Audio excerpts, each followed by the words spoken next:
पाठ 10. पेशी व पेशी अंगक. पेशी हे सजीवांचं रचनात्मक व कार्यात्मक एकक आहे. पहिल्यांदा बघूया पेशी रचना. त्यासाठी पेशीचे हे वेगवेगळे भाग. 1. पेशी भित्तिका. शैवाल, कवक आणि वनस्पती पेशींभोवती पेशी भित्तिका असते. प्राणी पेशीला पेशी भित्तिका नसते. पेशी भित्तिका म्हणजे पेशी पटलाभोवती असणारं मजबूत आणि लवचिक आवरण जे सेल्युलोज व पेक्टिन या कर्बोदकांपासून बनलेलं असतं. याचं कार्य पेशीला आधार देणे, पेशीत जाणाऱ्या अतिरिक्त पाण्याला अडवून पेशीचं रक्षण करणे. 2. प्रद्रव्य पटल किंवा पेशीपटल. हे पेशीभोवती असणारं पातळ, नाजूक व लवचिक आवरण असून पेशीतील घटकांना बाह्य पर्यावरणापासून वेगळं ठेवते. पुरील मेदाच्या 2 थरांमध्ये मिसळलेले प्रथिनांचे रेणू अशी प्रद्रव्य पटलाची रचना असते. प्रद्रव्य पटल काही ठराविक पदार्थांना ये-जा करू देते तर काही पदार्थांना अटकाव करते आणि म्हणून त्याला निवडक्षम पारपटल म्हणतात. यामुळे पाणी, क्षार, ऑक्सिजन असे उपयुक्त रेणू पेशीत प्रवेश करतात तर कार्बन डायऑक्साईड सारखे टाकाऊ पदार्थ पेशी बाहेर पडतात. पेशीबाहेर काहीही बदल झाले तरीही पेशीतील पर्यावरण कायम राखण्याचं काम प्रद्रव्य पटल करतं. याला समस्थिती म्हणतात. आता पेशींमधील पदार्थांचा प्रवास कसा होतो तर पेशीची ऊर्जा वापरून चालणाऱ्या क्रियांमध्ये एक आहे पेशीय भक्षण, जे बाहेरील पर्यावरणातून अन्न आणि इतर पदार्थ गिळंकृत करतात. तर दुसरा आहे पेशी उत्सर्जन. यामध्ये टाकाऊ पदार्थ पेशी बाहेर टाकले जातात. पेशींची ऊर्जा न वापरता चालणाऱ्या क्रियांमध्ये एक आहे विसरण. यामध्ये ऑक्सिजन किंवा कार्बन डायऑक्साईड यासारखे लहान रेणू पेशीच्या आतमध्ये येतात आणि पेशीच्या बाहेर जातात. दुसरं म्हणजे परासरण. जास्त पाणी असलेल्या भागाकडून कमी पाणी असलेल्या भागाकडे निवडक्षम पारपटलातून होणारा पाण्याचा प्रवास म्हणजे परासरण. ही क्रिया भौतिक आहे आणि ती घडण्याच्या 3 वेगवेगळ्या शक्यता आहेत. त्यातली एक म्हणजे समपरासरी. पेशीभोवती असलेलं माध्यम व पेशी या दोन्हीतील पाण्याचं प्रमाण सारखं असतं, म्हणजे पाणी आत किंवा बाहेर जात नाही. दुसरं म्हणजे अवपरासरी.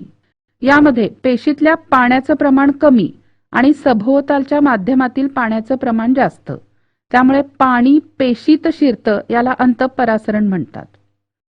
उदाहरणार्थ बेदाणे पाण्यात ठेवल्यावर फुगतात. आणि तिसरं म्हणजे अतिपरासरी द्रावण.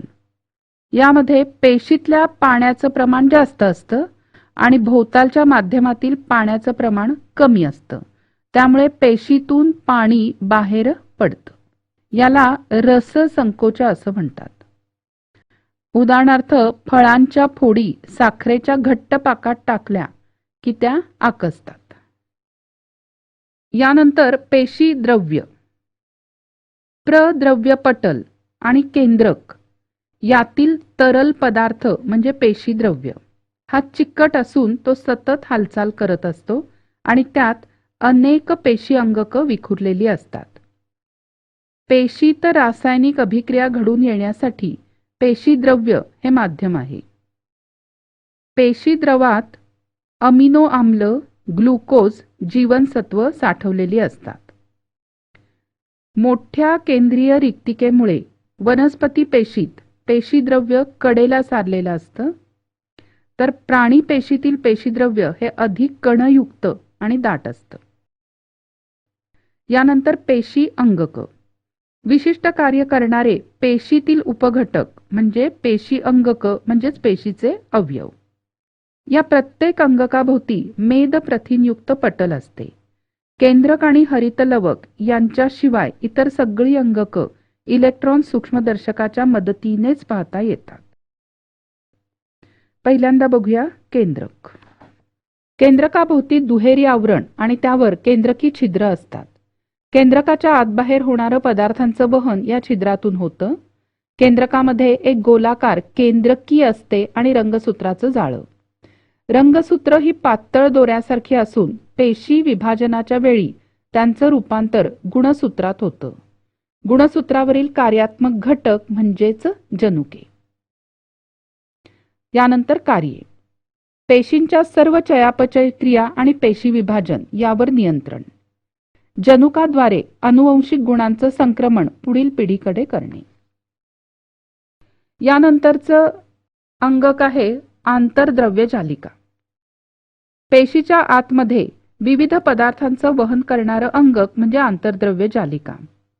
आंतरद्रव्य जालिका म्हणजे तरल पदार्थांनी भरलेल्या सूक्ष्म नलिका व पट एकमेकांना जोडले जाऊन बनलेली जाळ्यासारखी रचना.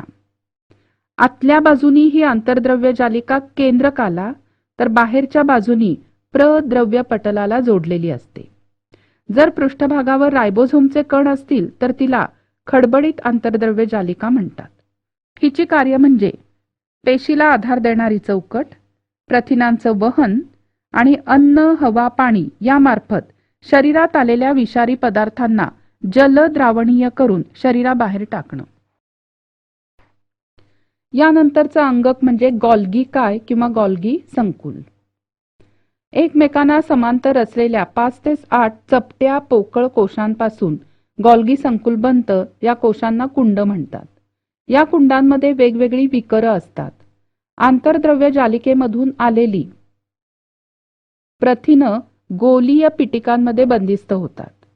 पेशीद्रव्यामार्फत या पिटिका गॉल्गी संकुलापर्यंत येतात. त्याच्या निर्मितीक्षम बाजूशी संयोग पाहून त्यातील द्रव्य कुंडांमध्ये पाठवलं जातं. कुंडांच्या घड्यातून पुढे सरकताना विकरांमुळे त्या द्रव्यात बदल होतो आणि बदल झालेली ही प्रथिनं पुन्हा गोलीय पिटिकांमध्ये बंद होऊन गॉल्गी संकुलाच्या परिपक्व बाजूने बाहेर पडतात. आता ह्याची कार्य. गॉल्गी संकुल हे पेशीतलं स्त्रावी अंगक आहे. पेशीत संश्लेषित झालेल्या विकर, प्रथिनं, वर्णक यांच्यात बदल घडवून त्यांची विभागणी करणं, त्यांना पेशीमध्ये किंवा पेशीच्या बाहेर अपेक्षित ठिकाणी पोचवणं. रिक्तिका व स्त्रावी पीटिका यांची निर्मिती. पेशीभित्तिका, प्रद्रव्य पटल आणि लयकारिका यांच्या निर्मितीला मदत. यानंतरचं अंगक म्हणजे लयकारिका. पेशीमध्ये घडणाऱ्या चयापचय क्रियांमध्ये जे टाकाऊ पदार्थ तयार होतात त्यांची विल्हेवाट लावणारी संस्था म्हणजे लयकारिका. हे साधे एकपटलाने वेष्टिलेले कोश असून त्यामध्ये पाचक विकरं असतात. याची कार्य. रोगप्रतिकार यंत्रणा. पेशीवर हल्ला करणाऱ्या जीवाणू विषाणूंना नष्ट करणे. उद्ध्वस्त करणारे पथक. जीर्ण व कमजोर पेशी अंगक, कार्बनी कचरा हे टाकाऊ पदार्थ बाहेर टाकणे. आत्मघाती पिशव्या. पेशी जुनी किंवा खराब झाली तर त्यातील विकर स्वतःच्याच पेशीचं पचन करतात. उपासमारीच्या काळात लयकारिका पेशीत साठवलेल्या प्रथिनं आणि मेद यांचे पाचन करते. यानंतरचा अंगक आहे तंतुकणिका. प्रत्येक पेशीला ऊर्जेची गरज असते आणि पेशीला ऊर्जा पुरवण्याचं काम तंतुकणिका करतात. ही तंतुकणिका दुहेरी आवरणाची बनलेली असते. हिचं बाह्य आवरण सच्छिद्र तर आतलं आवरण घड्यांनी बनलेलं असतं. तंतुकणिकेच्या आतल्या पोकळीत असलेल्या जेली सदृश्य द्रव्यात रायबोझोम, फॉस्फेट कण व डीऑक्सीरायबोन्यूक्लिक आम्ल हे रेणू असल्याने त्या प्रथिनं संश्लेषित करू शकतात. तंतुकणिका पेशीतील कर्बोदक आणि मेदाचं विकरांच्या सहाय्याने ऑक्सिडीकरण करतं आणि या प्रक्रियेत मुक्त झालेली ऊर्जा एटीपीच्या रूपात साठवतं. वनस्पती पेशींमध्ये तंतुकणिकांची संख्या कमी असते. कार्य. एटीपी हे ऊर्जा समृद्ध संयुग तयार करणे. एटीपी मधली ऊर्जा वापरून स्वतःसाठी प्रथिनं, कर्बोदक, मेद यांचे संश्लेषण करणे. यानंतरचं अंगक आहे रिक्तिका. पेशीतील घटक द्रव्याची साठवण करणारं हे पेशी अंगक. याला ठराविक आकार नसतो आणि हिचं पटल एकपदरी असतं. कार्य. पेशीचा परासरणीय दाब नियंत्रित ठेवणं. चयापचय क्रियेत बनलेली उत्पादितं साठवणं. प्राणीपेशीतील रिक्तिका टाकाऊ पदार्थ साठवतात. तर अमिबाच्या रिक्तिकेत अन्न पचनपूर्व साठवलं जातं. वनस्पती पेशीतील रिक्तिका पेशीद्रवाने भरलेल्या असून त्या पेशीला ताठरता आणि दृढता देतात. यानंतर लवके.